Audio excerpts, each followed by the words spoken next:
반갑습니다. 돌집사TV입니다. 자, 이번에는 2019년 8월 기출문제 5과목 노동관계 법규 한번 풀어보겠습니다. 자, 5과목은 2차 실무 때 해당되지 않는 시험범위이기 때문에 최대한 공부하는 시간을 줄여서 60점 커트라인만 받는 것 정도로 공부를 하시는 게 좋지 않을까 싶습니다. 그래서 오답인 이유와 정답만 체크하면서 넘어가 보도록 하겠습니다. 자, 81번 볼게요.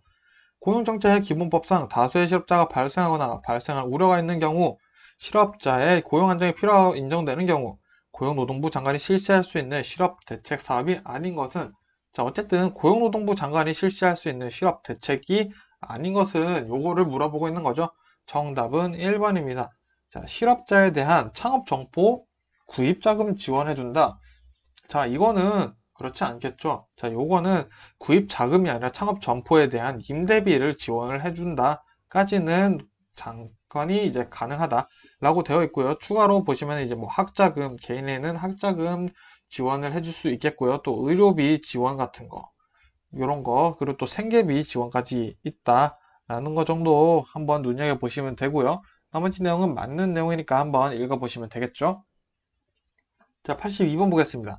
근로기준법상 임산부의 보호에 관한 설명으로 틀린 것은이니까 정답 바로 볼게요. 정답은 2번.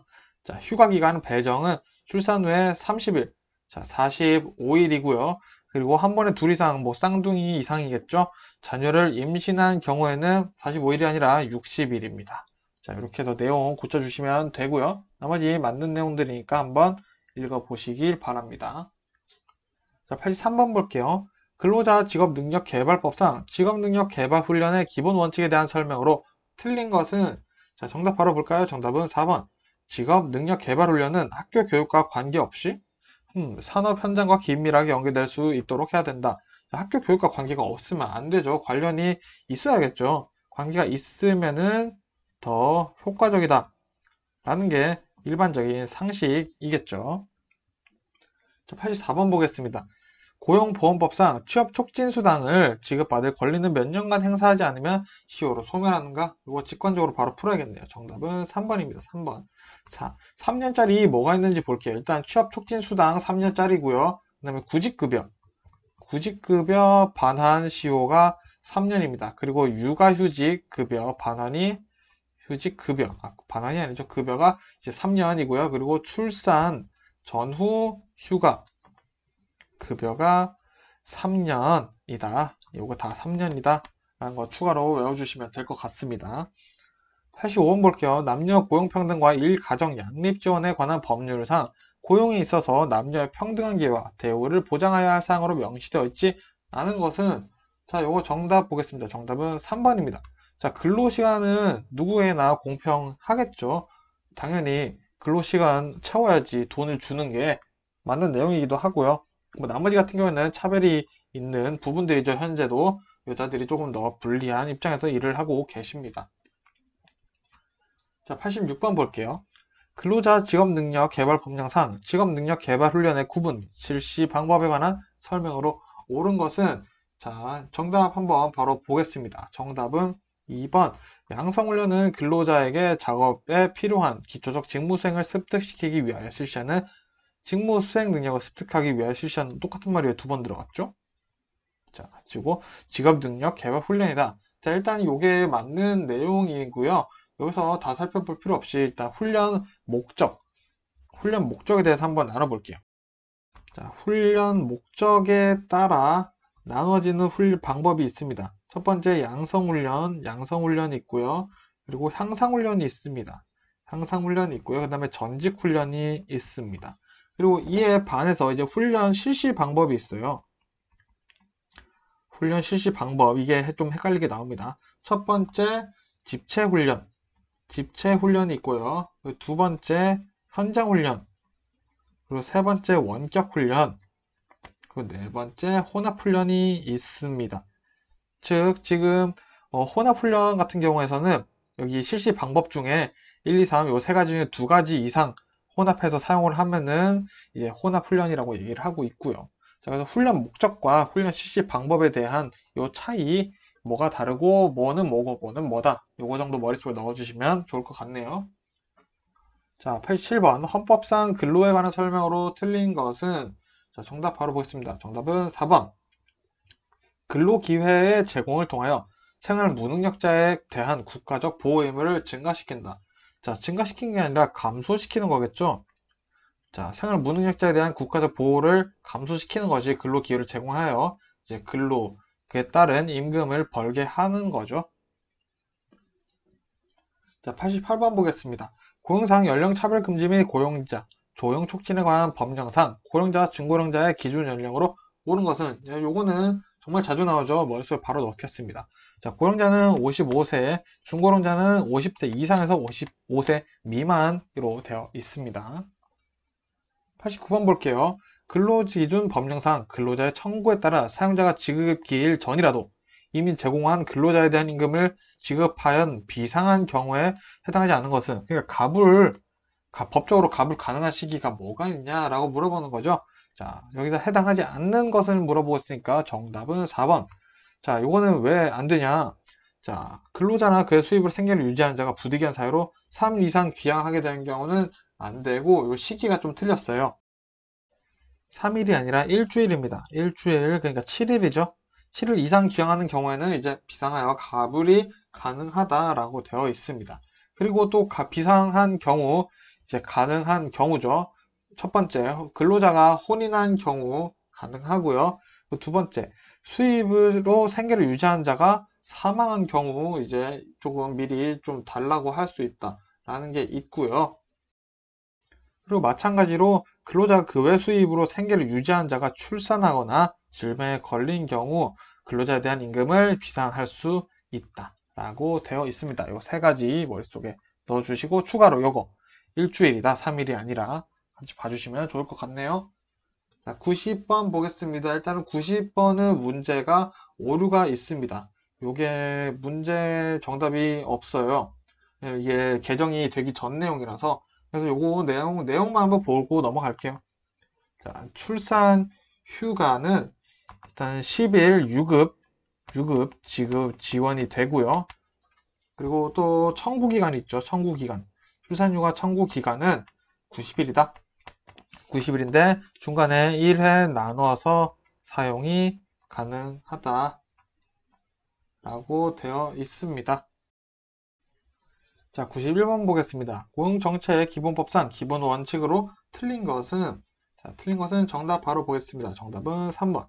사업주의 고용 관리에 대한 통제. 자, 요게 틀린 내용이 뭐냐? 일단 고용정책 기본법상 기본 원칙 기본적으로 자율적인 고용을 존중하고 있죠. 자율적인 고용. 자율적인 고용을 존중하고 있기 때문에 사업주가 고용 관리에 관한 통제, 정부가 그런 거 통제를 한다? 전혀 그렇지가 않죠. 92번 남녀 고용평등과 일가정 양립 지원에 관한 법령상 직장 내 성희롱 금지 및 예방에 관한 설명으로 틀린 것은, 좀 1차 때 자주 나오는 문제죠. 정답 바로 보겠습니다. 정답은 2번이고요. 사업주 및 근로자 모두가 여성으로 구성된 사업주는 직장 내 성희롱 예방 교육을 생략할 수 있다. 자, 요게 생략할 수 있는 건 아닙니다. 홍보물이나 기타 이제 뭐 유인물 이런 걸로 대체를 할 수 있는 거지 교육을 생략할 수 있는 것은 아니라는 거. 그래서 여기서 일단은 포인트가 되는 거는 여성 혹은 남성 어느 한쪽의 성으로 이제 집중되어 있는 업장들이 있겠죠. 한 성으로 구성된 사업, 그리고 사업주, 그 사업이나 상시 근로자가 10명 미만, 10명 미만인 곳에서는 이제 뭐 교육 자료나 홍보물, 유인물 뭐 이런 걸로 예방 교육을 해도 된다. 다만 생략을 해서는 안 된다라고 되어 있고요. 그래서 또 자주 나온 내용은 이제 성희롱 예방 교육은 연 1회 이상 해야 된다라는 거, 이거 두 개 같이 보고 넘어가면 될 것 같습니다. 자, 93번 보겠습니다. 기간제 및 단시간 근로자 보호 등에 관한 법률상 기간제 근로자의 차별적 처우 금지에 관한 설명으로 틀린 것은 정답은 4번입니다. 자, 차별적 처우가 인정될 경우 노동위원회는 시정명령을 내릴 수 있다. 이 경우 사용자의 차별적 처우에 명백한 고의가 인정되면 기간제 근로자의 손해액을 기준으로 2배를 넘지 않아야 하는 범위에서 배상명령을 내릴 수 있다. 자, 여기 2배는 너무 적죠. 이게 틀린 내용은 3배입니다. 자, 이렇게 치사하게 숫자 바꿔서 내는 문제가 5과목에서 많으니 숫자 좀 유의해서 같이 봐주시면 좋을 것 같습니다. 자, 물론 맞는 내용은 머릿속으로 한번 넣어주시면서 읽어보셔야겠죠. 자, 94번 보겠습니다. 고용보험법상 구직급여의 산정 기초가 되는 임금 1액의 산정 방법으로 틀린 것은, 자, 정답은 2번입니다. 2번. 자, 2번 근데 읽어보시면은, 자, 요런 내용들이 지금 있는데, 요 내용이 틀린 내용은 아닙니다. 틀린 내용은 아니지만, 다만, 이 2번에 해당하는 내용에서 일용 근로자는 해당하지 않습니다. 자, 그러니까 무슨 말이냐?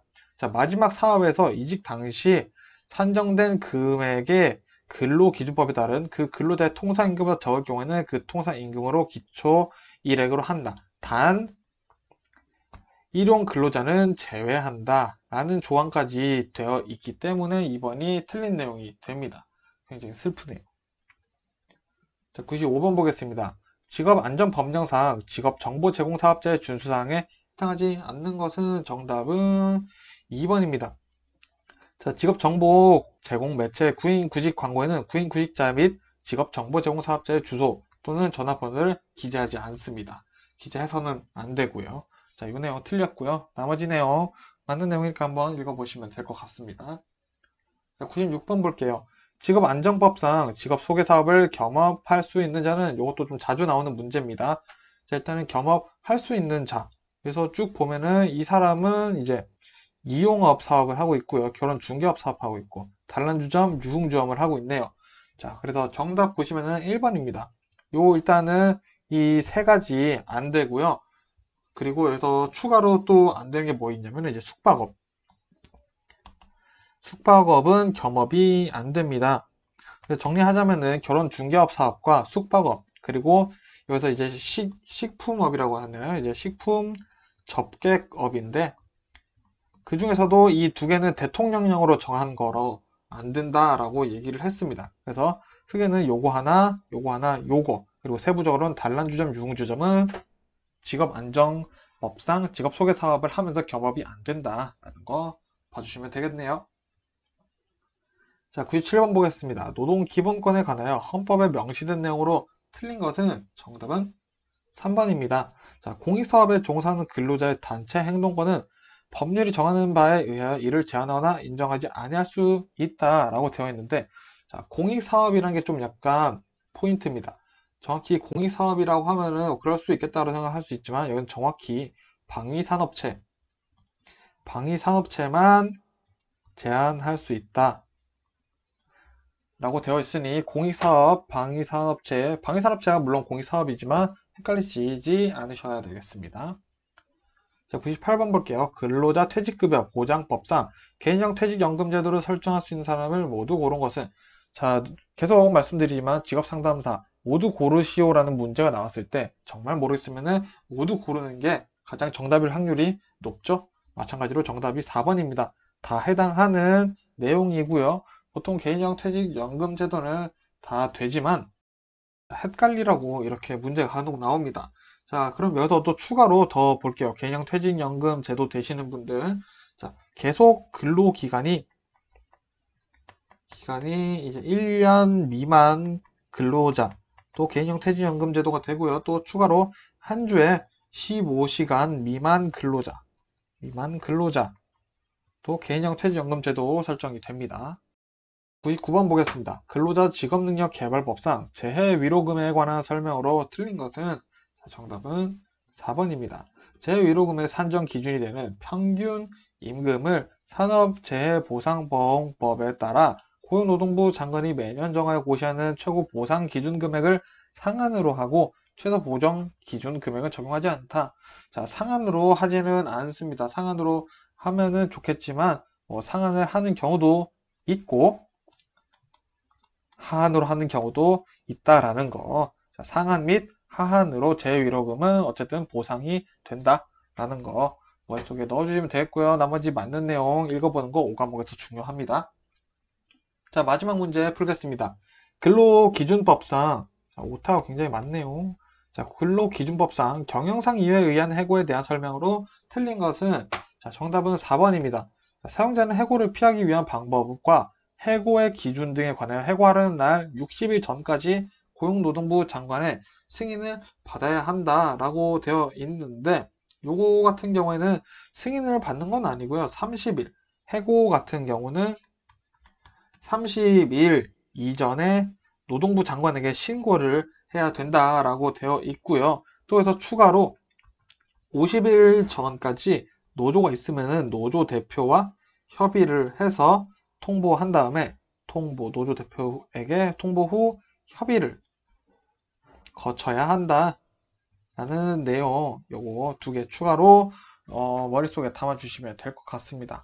자, 어쨌든 이렇게 해서 이제 2019년 8월 기출문제 마무리를 해봤고요. 이제 요 다음 영상부터는 직업상담사 2차와 그리고 1차에서 꼭 나오는 내용들을 이제 쭉 정리를 해서 핵심 내용만 한번 뽑아서 이제 2차 실무 준비까지 한번 달려보도록 하겠습니다. 자, 그동안 고생 많으셨습니다. 감사합니다.